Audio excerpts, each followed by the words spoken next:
We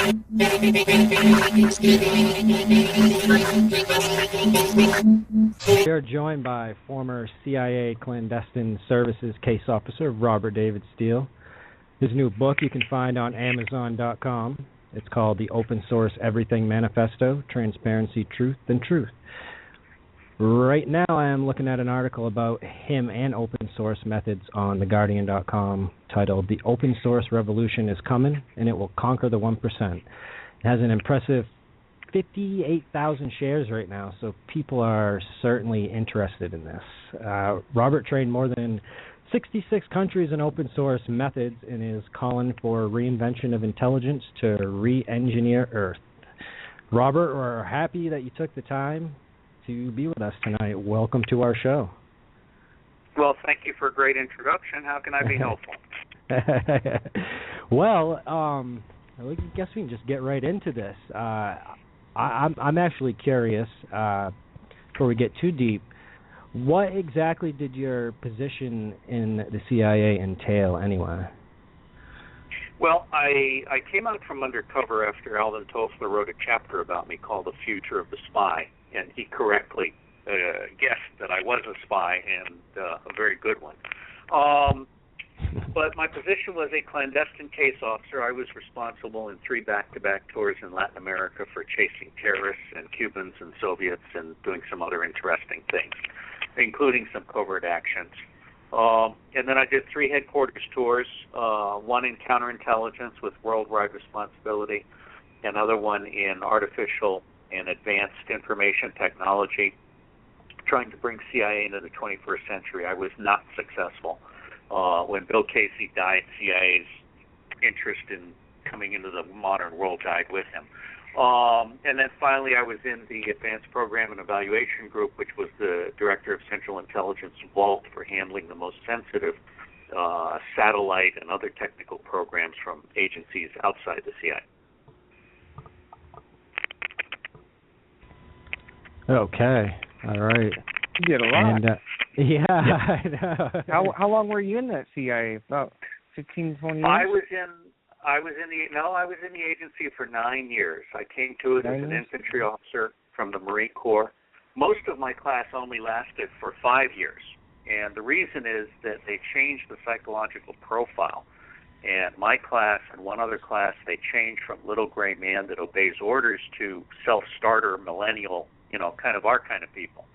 And it turns out that the bureaucracy in the CIA is so toxic that most people who have been hired to be entrepreneurial simply refuse to put up with it and get out.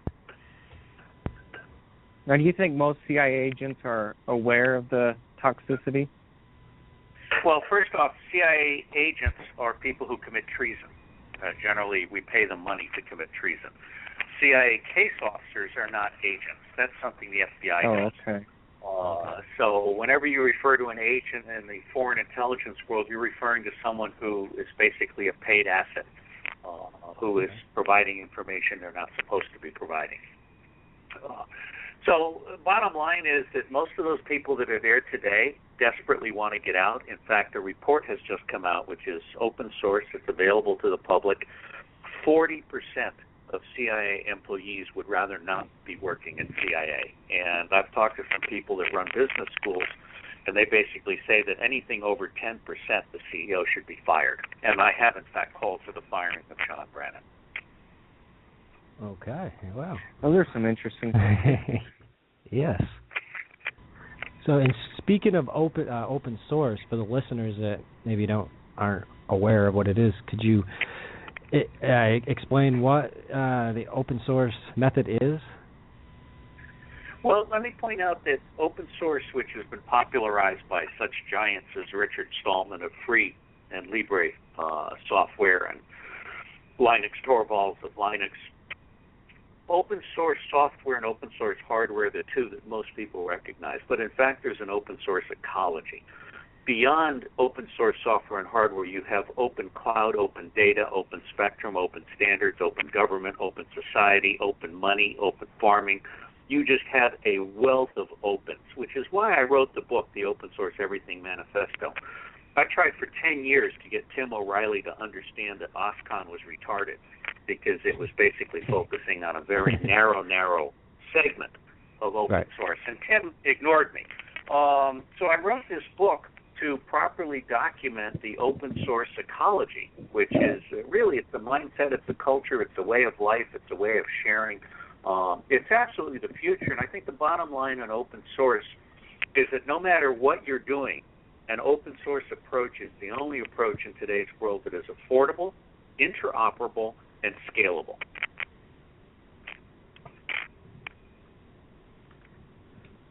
So open source internet. I have a question about it now.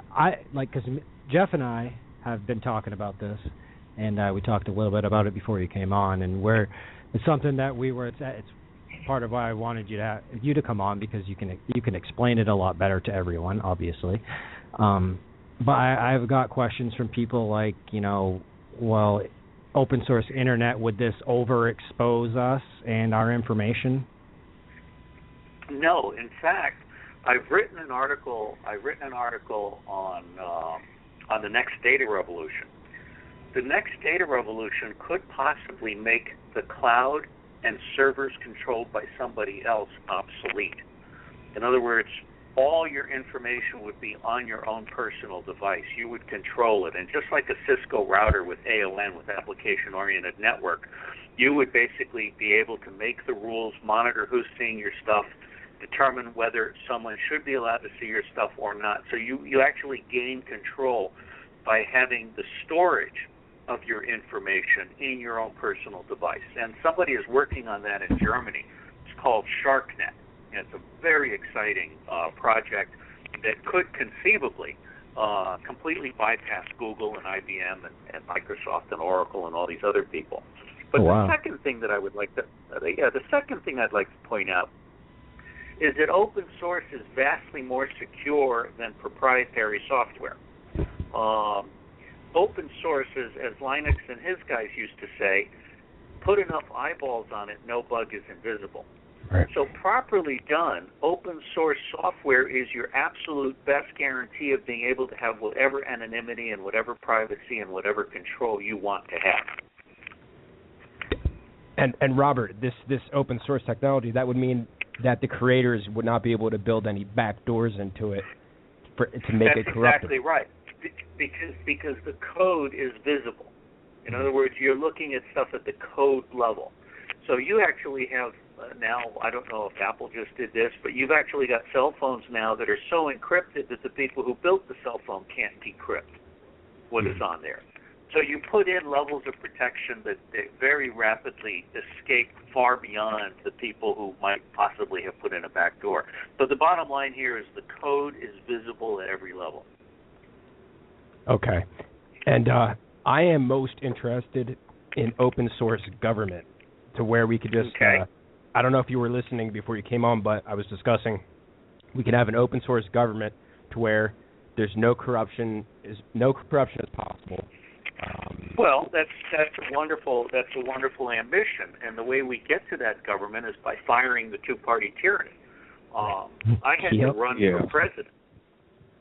I had to run for president in 2012 for 6 weeks in order to discover that we have 8 accredited political parties in the United States of America. This is not counting the independents that are not a party. These parties are the Constitution Party, the Green Party, the Libertarian Party, the Natural Law Party, the Reform Party, and the Socialist Party. And in addition to those 6, and the reason they're important as accredited parties is because Congress could pass a law tomorrow that mandates that all 8 parties must appear on all state ballots for federal offices.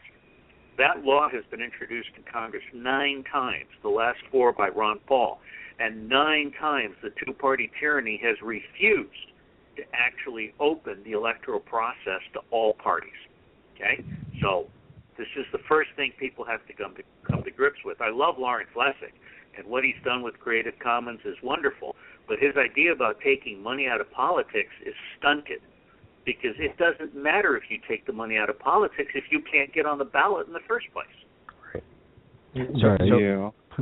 So you think we should combine all the parties and consolidate them? No, I think that what we should do is pass the Electoral Reform Act of 2015. I actually had a video, a 6-minute video that went viral after it hit the front page of Reddit. If you go to YouTube and you look up Steele Occupy Electoral Reform, you'll get right to it. And I tried to get Occupy to understand in 2011 that if they were willing to occupy the front lawns and the home offices of every senator and representative, they could have gotten an Electoral Reform Act, and we could have elected an honest government in 2012. Okay, my personal dream team was Ron Paul with Dennis Kucinich with a coalition cabinet that included Jill Stein from the Greens, from the Greens, Gary Anderson, Gary Johnson from the Libertarians, Gary Johnson, Rocky Anderson from the Justice Party, Ralph Nader. I had Jim Hightower as the Agriculture Secretary. And you can go to bigbatusa.org and see the coalition cabinet that I actually wanted to run with. The bottom line here is there are 4 things we need to do in order to achieve open government. The first is electoral reform. The second is demand that all presidential candidates pick their cabinet before Election Day. They have to demonstrate that they can pick a cabinet and actually show this cabinet in operation with cabinet-level debates. For example, the attorney generals for each of the candidates would have a public debate, the secretaries of state, of defense. I personally would abolish the Department of Homeland Security. It's an atrocity. But at that level, people have a chance to actually see who these people are offering to appoint as directors of the CIA, director of the FBI, and so forth. We need to eliminate all taxes. Right now, the tax system is skewed to screw the little people. There are no taxes on currency and stock transactions. So the way you fix this is you eliminate all income taxes, all other taxes, and you put in the automated payment transaction tax that was invented by a man named Feige, who's still alive and working out of Chicago. And that puts a tiny little tax of like 0.00006 on each transaction. But that includes every transaction on Wall Street, which explodes the income pie for revenue. And lastly, that rate is set by the public. So we can't go to war because you're not allowed to print money. And if you want to go to war, you actually have to get the public to agree to raise the rate in order to pay for the war. Wow. So we don't have an open government today. We're not even close. So, Robert, if we successfully get some of these things passed, and if we get all the good people in Washington, and then we manage to downsize the government, can we implement this awesome open source technology and eventually one day have it so we don't need leaders or representatives? That's a wonderful, wonderful question, because 21st century leadership is not about leading. It's about nurturing. It's about enabling. Occupy was very proud of saying, we don't have leaders. But in fact, people do need structure, and they do need efficiency. They need a form of organization. But in fact, I just published a thing on 21st century leadership at Phi Beta Iota, the public intelligence blog. The 21st century leader has to be someone who understands holistic analytics. One of the problems we have today with all of the NGOs and all of the labor unions, religions, and so forth, is they're all issue-oriented, and they've got like microscopic lenses on. Nobody is actually looking at all of the threats, all of the policies, all of the demographics, and putting it all together. Second, there are no leaders today that are actually serious about what's called true cost economics. I was stunned to find out that a McDonald's hamburger that sells for $2 actually costs $250. When you add up all of the water, the fuel, the toxins, the child labor, the obesity costs, the health costs, when you add all of that up, eating a McDonald's hamburger costs somebody else into the future $250. Wow. Which is why they're failing as a company now. People are starting to figure this out. So a leader, we still need leaders in the sense that every citizen should be a leader. Right. Every citizen should be engaged. Every citizen should be voicing their opinion and making their vote known. And then out of that comes a respectful, deliberative dialogue that leads to choices and action. Okay. So that form of leader, I agree. But we could essentially, if we get what we want, do away with, I shouldn't say leaders, but like controllers, the people who are like the word, Yes, I mean, I'm a huge fan of Jim Marr's Rule by Secrecy and Michael Rupert's Crossing the Rubicon. The bottom line is that today we have a top-down system in which secrecy and corruption are predominant. Right. And where we need to get back to, and this is important because this is what our indigenous forebears used to do, we need to get back to what Jonas Salk called Epoch B leadership. And I've got a wonderful graphic easily found online if you look for Epoch B leadership. And what that means is it's bottom-up, it's long-term thinking, seventh-generation thinking. How will this decision impact 7 generations out? That was a standard in the Native American culture. It is not secret. It's transparent. Transparency leads to truth, and truth leads to trust, and that's what we don't have in the U.S. government today. In fact, your readers may want to look up graphic preconditions of revolution. I did my first graduate thesis on predicting revolution, and I've posted online a graphic in which I have colored in red all of the preconditions of revolution that exist in the United States today. And the 3 biggest ones are concentration of wealth, loss of faith in the government, and 30 million unemployed kids with college degrees who are living at home with their parents because they can't find a job. Right. Wow. So I have some people listening right now that are into trading Bitcoin. Yeah, any thoughts on Bitcoin? I don't completely understand it, but I was there when Eric Hughes at Hackers in Silicon Valley thought of the same thing in 1994. As best I can tell, Bitcoin is a huge breakthrough, and it's not just about money. Bitcoin is about changing the rules of the game back in favor of the public. Yes. Awesome. Could this Satoshi guy? He's anonymous. No one really knows who actually created it. A lot of people have suspect a few different people, but could it have been some sort of government backdoor? So, could the government on some level be behind this and have created a backdoor involved? I honestly don't know, but there are some people out there that I really respect, including Anonymous and Litvek and Daspowski or whatever they're called. I use them now to protect my stuff because Norton and McAfee are crap. Right. And so the bottom line here is that I think there are lots of smarter people than me out there. Where I was concerned was where the Bitcoin bank went bankrupt, and that was just dishonest bad management. Right. That was not, I don't think, a government backdoor. Right. No, I agree with you there. That's 100%. So, what do you think about this Russia deal? I mean, the sanctions, the oil prices seem to be manipulated to put Russia out of business. The ruble is crashing. First off, the U.S. government no longer represents the U.S. public, and I don't think it has represented the U.S. public since John F. Kennedy was assassinated by his own government, just as Martin Luther King was assassinated by his own government. Every president since Kennedy has been a puppet, and essentially the banks have been running the government. Now we have articles out that demonstrate tangibly that 42 specific multi-billionaires own the U.S. government, not just the executive and the legislature, but the Supreme Court as well. Citizens United was an abomination. That should have led to rioting in the streets and burning tires around the Supreme Court. So bottom line here is the U.S. government should shut up and stay home. It is doing a lot of damage worldwide because it is essentially a wholly owned subsidiary of Wall Street, and the things that it is doing are not being done with our best interests in mind. Right. So, could they be trying to pressure Russia into attacking us?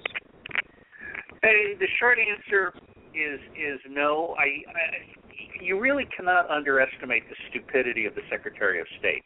This is a man who covered up Iran-Contra in order to become a presidential candidate. He literally covered up Iran-Contra, buried it, despite tangible evidence from Gary Hart and Tosh Plumlee and a whole bunch of people that were involved in smuggling cocaine into the United States in support of illegal White House managed operations. The arrogance and ignorance of the highest levels of the U.S. government cannot be overstated. These are people that really don't question the legitimacy of what they are doing, whether it's torture or assassinating people by drones with a 98% collateral damage record. It's documented that the people that CIA kills with drones, 98% of them are complete innocents. I mean, these are two reasons for firing Brennan, and I'd fire Clapper and Mike Vickers, the Undersecretary of Defense for Intelligence at DOD as well. These people have conspired over the last decade to waste over $1 trillion in essentially doing evil things that are not providing decision support to the government and are not in the best interest of the United States of America or of the public that the government is purportedly supposed to represent. Russia is a great power. Russia kicked Napoleon's ass. Russia kicked Germany's ass. Russia will kick the U.S. ass. We have no business being in the Ukraine. Yep. Agreed. 100%. So, so a lot of people think that we intentionally messed with Japan in World War II just to get them to attack us. So I mean, well, that's actually true. That's correct. Right. I read a lot, and I can't go back to the exact book, but I reviewed over 2,000 books at Amazon, and I'm the top reviewer for nonfiction. And if anyone's interested in reading my reviews in each of the 98 categories in which I read, they can go to Phi Beta Iota, and up at the top is reviews. And there they can find my lists, and there are lists there, for example, about corruption, about secession, and self-determination, and so forth. There are two things that most people don't know about World War II. Well, three things. One is that we almost lost. The second thing is that we very deliberately goaded Japan into attacking us. There were 8 specific things that FDR ordered that were intended to get Japan to attack us, and he was successful. The other thing that most people don't realize is that we discovered all of the gold that Japan had stashed in the Philippines after we stopped the supply line. That's a story told in Gold Warriors by my friends Peggy and Sterling Seagrave. That gold became the Black Lily Fund under the Department of the Treasury, and that Black Lily Fund was the beginning of covert operations by the U.S. government in modern times. And the first thing we did with that gold was get CIA to fund the restoration of fascists in Japan, Italy, and Germany. Okay, this is the same CIA that was importing Nazis as fast as it could because we were so obsessed with communism that we essentially created a Nazi Hydra in the United States. And I take Otto Reich and Karl Rove to be two of the descendants of that misbegotten policy. Right, and then also Prescott Bush with the Nazis. That was another thing. Well, Prescott Bush was a lightweight. He was a third stringer. But he absolutely favored the Nazis, as did a patriarch of the Kennedy family. One of the things people don't realize is that wars don't happen unless banks fund both sides. Right. That's right. And in fact, U.S. banks were instrumental in funding the Nazi war machine. Had they been loyal, had they been honest, we would not have had World War II. Nope. This is a Nor would very we have good had Vietnam or Iraq. I mean, we should not have been borrowing money to go to war in Iraq. I was one of those people. I was a minor millionaire before my business was destroyed by chimpanzees in the U.S. government. And I put money toward full-page ads against the Iraq War because I and all of my other professional CIA colleagues knew for a fact that there were no weapons of mass destruction in Iraq. We had Saddam Hussein's son-in-law and Charlie Allen, who was the Deputy Director of Central Intelligence for Collection, had sent over 20 line crossers in to talk to their families who were in the program. And Jim Bamford does a wonderful job of telling this story in Pretext for War. The bottom line here is that George Kennan, as Director of Central Intelligence, prostituted his office, and he and Colin Powell, the Secretary of State, who also rolled over and played dead, those two men betrayed their oath to the Constitution and allowed Dick Cheney and his merry gang of neocons to take America to war on the basis of 935 lives that the public was too stupid to understand. And all we did was expand on our Iranian influence. Well, that's actually a very clever comment because one of the things that a lot of people don't realize is that Iran could never in a million years have knocked off Saddam Hussein and freed the Shiites. Believe it or not, Dick Cheney did not know, and George Kennan did not know, and did not tell Dick Cheney that the majority of the population in Iraq was Shiite rather than Sunni, and that invading Iraq would unleash and double Iran's power in terms of demographics. I mean, this is very astonishing to me, but it's a sign of the ignorance, the arrogance, the hubris at the very top of the U.S. government that nobody actually thinks about stuff like this in the White House. No. I mean, why do you think we went there in the first place? Was it to secure the Saudis' oil supply? Well, I think that's a part of the reason, and I'm not privy to all the conversations, but I do point people to General Wesley Clark's YouTube video. If you look up his YouTube video, I think it's called 7 Countries in 5 Years. Basically, Israel has way too much influence, but so also does Saudi Arabia. I consider Israel and Saudi Arabia to be the greatest enemies of the United States in relation to perverting and corrupting our policy processes. Okay, that's different from considering them enemies in a more classical sense. But essentially, Israel owns every congressman, and Israel is able to terrify every congressman. And Israel has been paying for a plan to basically take over the Middle East. And what really, really troubles me is that the mandarins at the highest levels, many of them like Dick Cheney, who have never actually served in the military, haven't had blood on their hands, have not had their bodies be in agony on any given day, these people are chicken hawks. These people think nothing about sending loyal American troops and aviators to wreak havoc. And one of the problems that I have is that our flag officers have not learned how to disobey illegal orders. There are actually 3 things that you can do when you're given an illegal order. Thing number 1 is obey. Thing number 2 is resign. But the third path, the path that our flag officers have refused to take for the last 50 years, is to disobey that illegal order and denounce it to Congress and call for the impeachment of the person giving them that illegal order. And that is the missing soul in the American military. Wow. So, Robert, what do we have to do? What can we do to stop this whole damage, this whole mistake our government's making with Russia right now? Is there a way to undo it? I mean, well, you know, it's funny because I was just asked by a group in Minnesota that's with the Green Party. They asked me if I were willing to run for the Green Party candidacy in this coming year.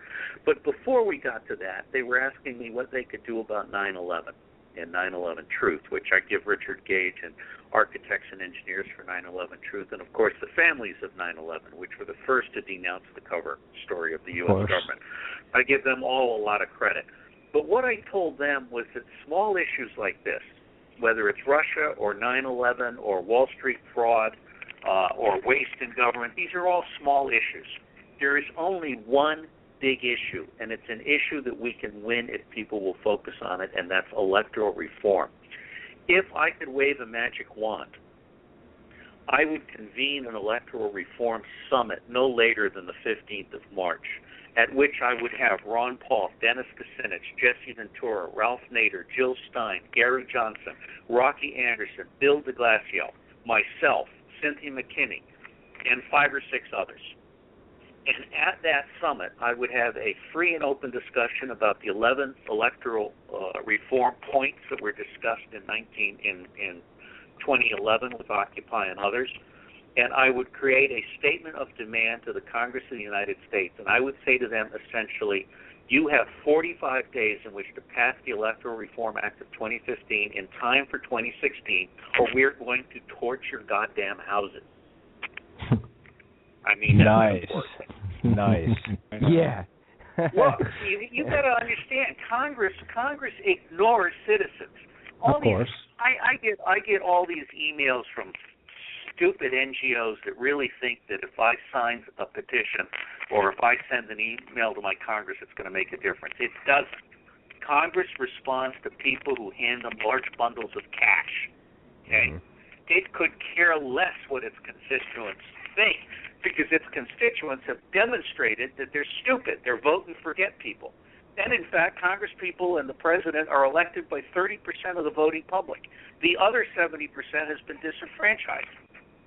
Now, the good news is that if we were to come together on electoral reform, we could elect a coalition cabinet in 2016. And there is nothing wrong with America the Beautiful that cannot be fixed by restoring integrity to the electoral process and hence to the governance process and hence to the economy and society. And quickly.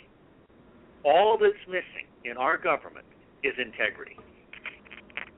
You might have a point there, because I was told that when you do get in touch, when you do write or call your representatives, you can't be submissive. You can't be, dear Mr. President, or you actually have to get angry and you have to make demands, and they have to know that you mean it, and that you have to. Yeah, but this is a key point that I'm trying to make to you. There's only one demand that we're in a position to make and make it stick, and that's electoral reform. Everything else, it's going to be like CIA in the 1960s with the student movement.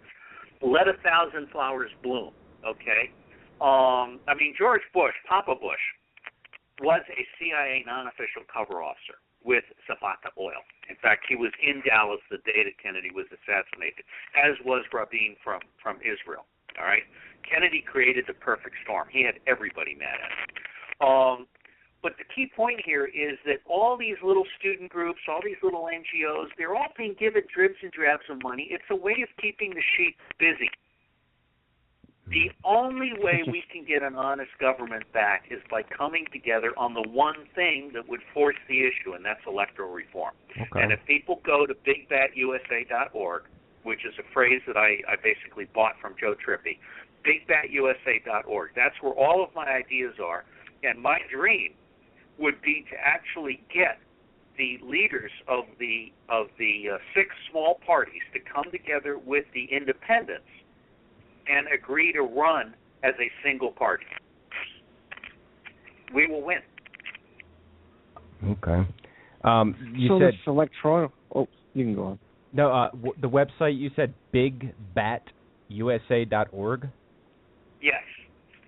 Okay. Remember Joe Trippi and Zephyr Teachout, who I must say Zephyr really did a great job running for New York office. She won 1/3 of the vote.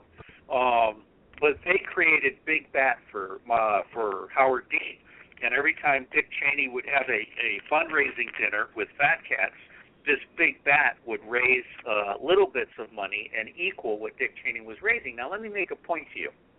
My friends Paul Ray and Sherry Ruth Anderson wrote a wonderful book called The Cultural Creatives, and it's about how 50 million people in the United States are conscious and thinking. I think the number is actually closer to 100 million out of 281 million citizens, okay? Okay. Imagine if 100 million people gave $10 a year each for a freedom fund. That's $1 billion. I absolutely guarantee you that with $1 billion and social media and the 6 parties and the independents behind me, I can clean up the U.S. government overnight. Yeah, that makes sense. Yeah. I think one of the first things we should do is get rid of this Diebold voting machines, electronic voting. Yes.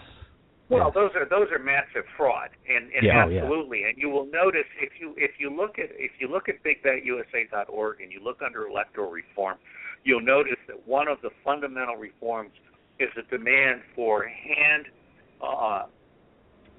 handwritten ballots that are hand counted at the point of voting. Yes, right. That'd be awesome. So does this reform also? It's common sense. Right. Obviously, yeah. I mean, that's how it should be, right? Of course. Otherwise, it's fraud everywhere. It is fraud. I mean, we have enabled fraud, okay? This is absolutely disgusting. And frankly, nothing would be more sickening to me than to watch Jeb Bush run against Hillary Clinton. That's 2 crime families running against each other. Yeah, that's another generation. It doesn't stop every time. It's Bushes or Clintons, and Obama seems to be, just the puppet of those. Well, I don't know about a puppet. I think he's setting up his own crime family. Rahm Emanuel was sent ahead to prepare Chicago for his arrival. Yeah. You know how they always enter the White House with black hair, then they end up with gray hair? Where do they get this stress? Is it from all the lying, or maybe they didn't know about the position until they were first got there, you know? And it's well, like, I don't know, but I'll tell you a funny story. In Gulf One, all my Marine Corps colonels, their hair turned gray overnight. And I looked into it, and it turned out that they had all been dyeing their hair with Grecian formula, and they didn't have it in the PX in the combat zone. Oh, wow. So look, the bottom line here is that I think everybody, by and large, enters government with good intentions. The system is corrupt. I like to say that we have a system in which very good people are trapped in a very bad system. And it's because we, the people, have abdicated our responsibility. We no longer hold our congressmen responsible for actually voting in a way that is good to us. We actually let Congress people vote on legislation they haven't even read. I mean, that's a crime. That should be a crime. It's not a crime, but it should be a crime. So among the electoral reform, among the electoral reform items, among the 11 items, is that all legislation must be published online at least 72 hours prior to the vote. Beautiful. And then the legislator has to do a ballot with his constituents and has to vote the way his constituents tell him to. I like that. Yeah, that's a good idea. This is common sense. This is obvious common sense, okay? The entire system is completely corrupt. I like that. Well, take a look at all 11 points. In fact, I just published a new graphic on electoral reform, and I think I've got it down to 8 easier to remember points. But the bottom line here is that I'm telling you, if I could get the 6 small parties to come together, if I could get Jesse Ventura and Dennis Kucinich and Gary Johnson and Jill Stein and Ralph Nader and Cynthia McKinney and myself into a room, we can make electoral reform happen, particularly if Occupy will come back to life and listen for a change instead of waggling its fingers. So Robert, I'm I mean, I have a lot more faith in the people than I do in the representatives, obviously. But right. What about like the whole idea that in a democracy you have mob rule? So 51% of the people, as they say, could take away the possessions or the rights of the 49%, the minority. I mean, because of the sound of this, if the constituents would have to depend on the people, if the representatives would have to depend on the constituents, then they would be able to vote in a destructive manner. It's actually more subtle and more sophisticated than that. For instance, you have instant runoff. Things. One of the problems that we have is that voting is a form of fascism. When you vote, you are basically Tom Atlee is a real genius. He's written a number of books, including The Tao of Democracy. He points out that all this stuff about wisdom of the crowds is baloney, because wisdom of the crowd seeks to treat each individual opinion as an isolated opinion. And much smarter people, like Jim Ruff, who wrote Society's Breakthrough, he's based out of Portland, Oregon, they understand that democracy is about conversations creating choices. It's not about just voting based on your limited opinion as it exists at that time. It's about having a transparent, truthful, respectful conversation that creates choices. And in the process of having that conversation, you end up arriving at a best truth and a best choice which people actually accept. And one of the things about the Native American councils was that nobody could leave until everybody agreed. And what that actually meant was that you ended up with a sustainable agreement. I like that idea. That seems to make sense, and I think that sounds like how it kind of should be. That's not original to me. They were doing this in the 12th century. Yeah. Okay? What we have is an industrial-era government that has become totally corrupt because secrecy allows corruption and it allows a loss of accountability. And again, I go back to the fact that we can't fix individual problems. There is no way we're going to win an argument with the U.S. government about whether or not it should be honest in public diplomacy or honest in all of these assassinations that we're doing all over Africa and so forth. Mm-hmm. The only fight we can win is the electoral reform fight. That is the center of gravity. Mm-hmm. Electoral reform. What's that, Michael? Go ahead, Would Michael. this electoral reform enable the mainstream media to give independent parties airtime? Yes, as a matter of fact, that's one of the things that absolutely has to happen. I mean, I not only want to get money out of politics, as Lawrence Lessig does, but I would remind people that the airwaves are a public utility. And therefore, if you want to keep your license, you will provide every candidate with equal airtime. And no, we will not allow the super PACs and Citizens United. I mean, Citizens United should have led to a demand for the resignation of all 5 Supreme Court justices. They should have been hounded out of their lifetime appointments. And of course, the Congress. You see, the normal thing you do when the Supreme Court does something really stupid, based on 25 years of the U.S. Chamber of Commerce and Justice Powell setting the stage, is Congress is supposed to pass a law or a constitutional amendment, and then that overrules the Supreme Court. But the bottom line here is that just as when Al Gore rolled over and played dead in order to make his $100 million for being a good boy, the American public rolled over and played dead when the Supreme Court did something that was so unconstitutional and so idiotic that they should never have been able to show their face in public again.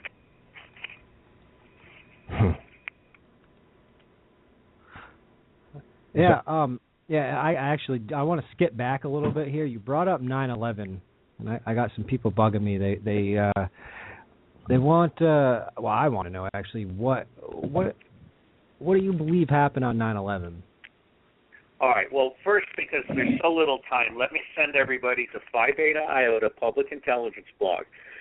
Or if you just do a general search, whether you're using Bing or DuckDuckGo or Google, if you search for Mini-Me 9/11 9/11 convergence, you'll get right to a summary that one of our editors did, drawing on the architects and engineers for 9/11 truth. And I'll just throw a few bullet points at you, okay? Number 1, 13 countries warned us in advance of 9/11.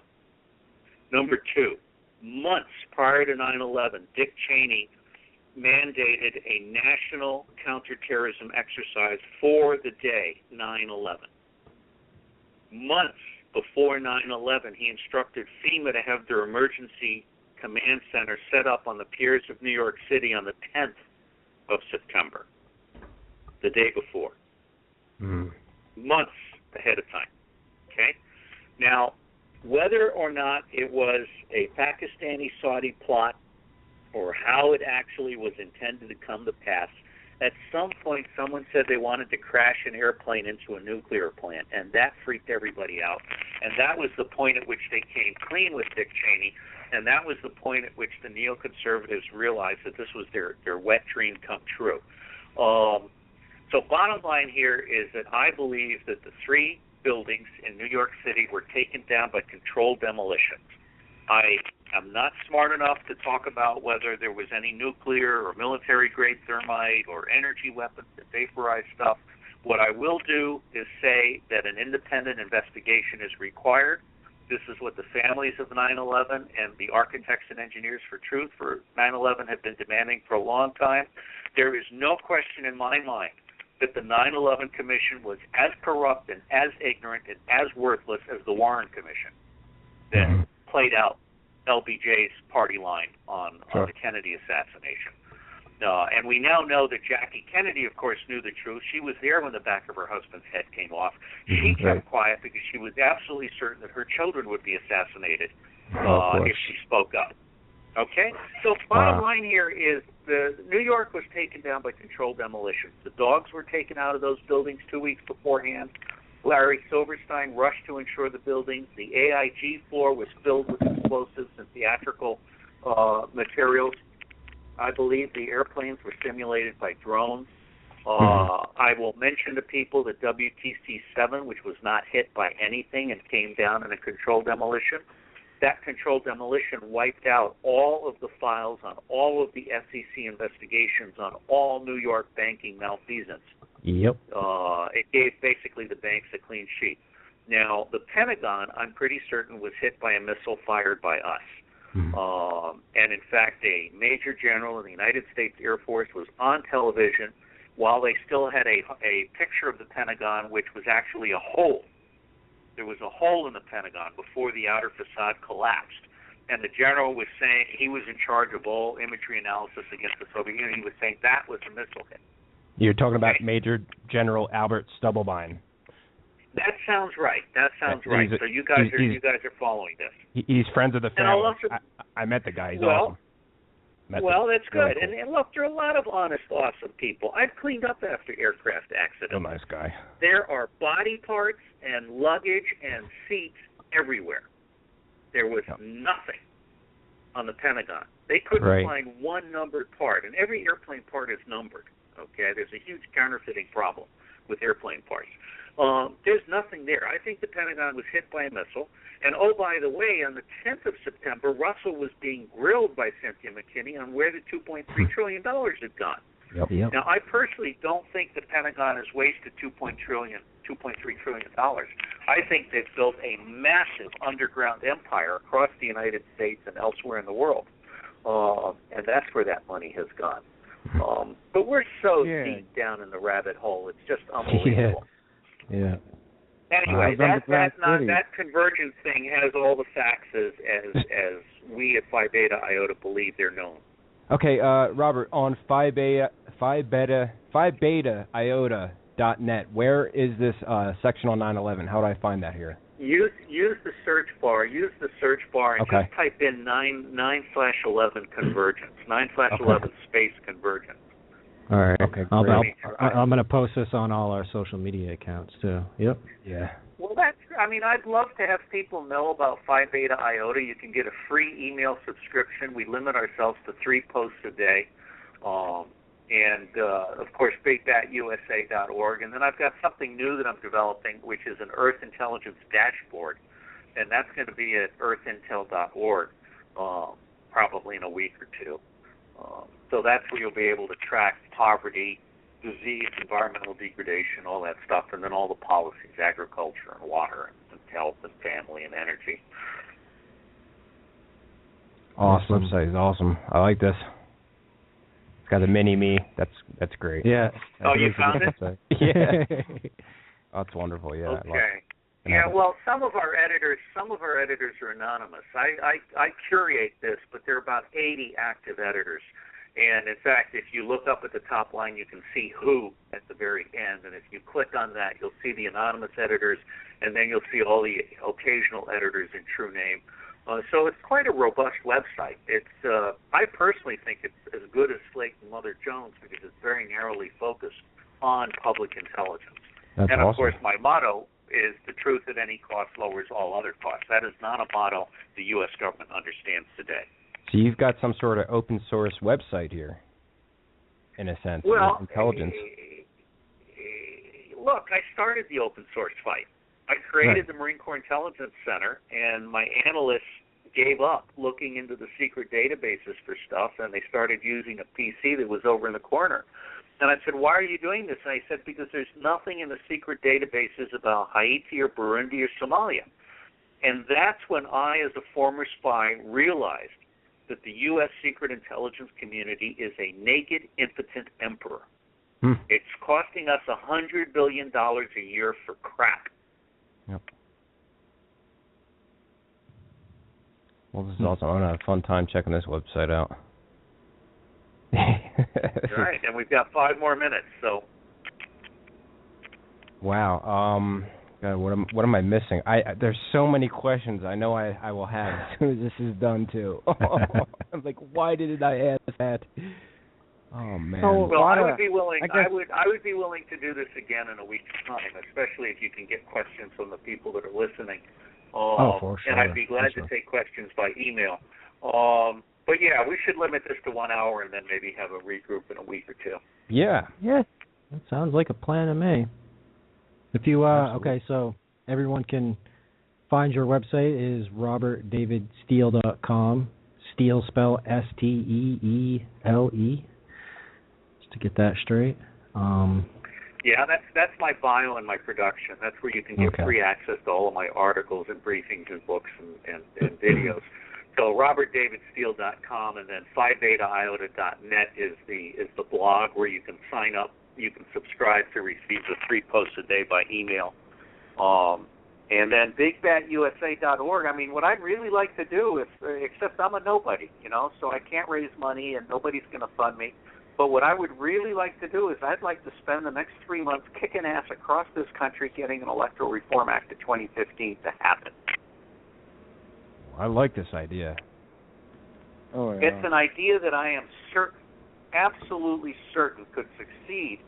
But it won't succeed unless we can get Ralph Nader and Jesse Ventura and Dennis Kucinich and Gary Johnson and Jill Stein, and several others, Bill de Blasio I'd love to have, and Rocky Anderson. If we can get all of them on one stage and agree to occupy the front lawns and the home offices of every senator and congressman until they agree to co-sponsor the bill, we can have an Electoral Reform Act passed before the 4th of July, 2015. That would be beautiful. That would be awesome. Yeah. That's how you.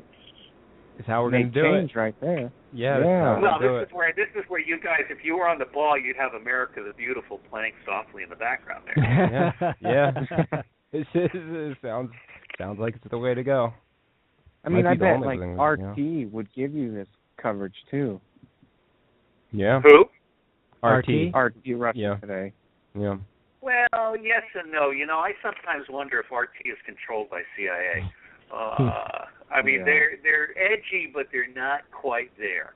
Right. The same with Al Jazeera. The same with BBC. All 3 of them are almost like, are these guys like CIA's version of being bad boys, but not so bad that they'll actually break it?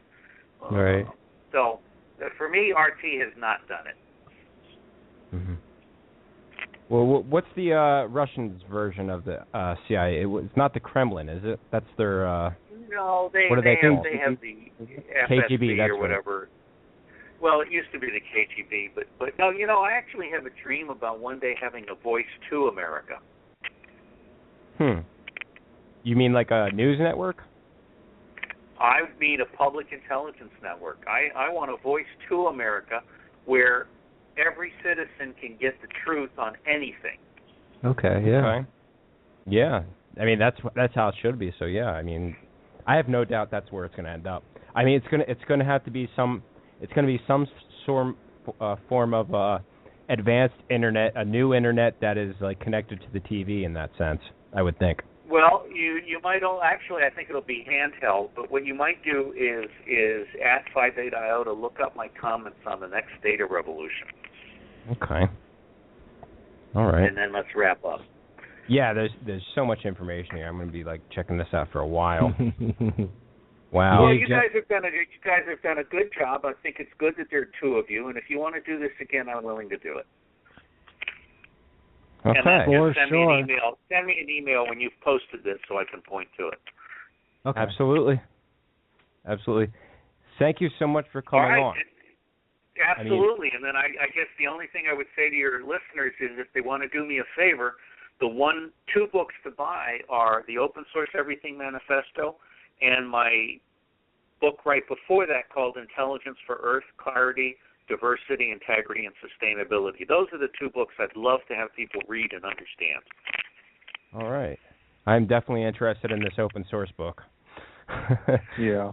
Well, it's a start. And oh, by the way, there's a lot of free stuff on the open source thing at tinyurl/OSE-2014. So OSE for Open Source Everything in capital letters. So tinyurl/OSE-2014. You can also see my briefing at the Liberation Technology Conference in New York City. This is wonderful. All right, guys. Thank you. Thank Robert, you. thank you so much. I mean, it's been a pleasure. Let's do this again. And a wealth of information. Thank you so much.